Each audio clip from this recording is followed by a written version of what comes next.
Assalamu alaikum. Na kai. Bakin dogo. Ta miji. Bakin dogo wallahi.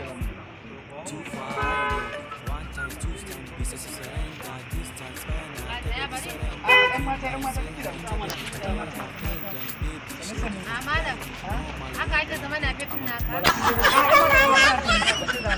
ba bakin dogo za mu je ba idan aka sauke ki anya in wasa aka sauke ba ai abun ba abun fada ba ai da kun bari ka so ba ne ku ai ba ka da mutane ai kula da kwatar da hankali ka san me zai faru ya ki cikin mata ai yau ina ga ma washe ne akwai hawa wallahi a bakin dogo akwai hawa a bakin dogo wani asalin hawan wani hawan gidan sama ne wanda za mu gidan sama a ran za ku zo ba gidan mana karanci amma wannan hawan har da ruwa uku lafiya kalau Da Allah, malam, ka bari in da nan sai in zauna ba matsala. dan mata kike haka ne kwatar da hankali ba fa dai na me nake ba ba yan iska bane mu a da sana'a da ustazai kina ganin ustazai da Allah mata ina bin tayar mu ne tayar mu Tsaya. kullun na gurin ka kina wajen sali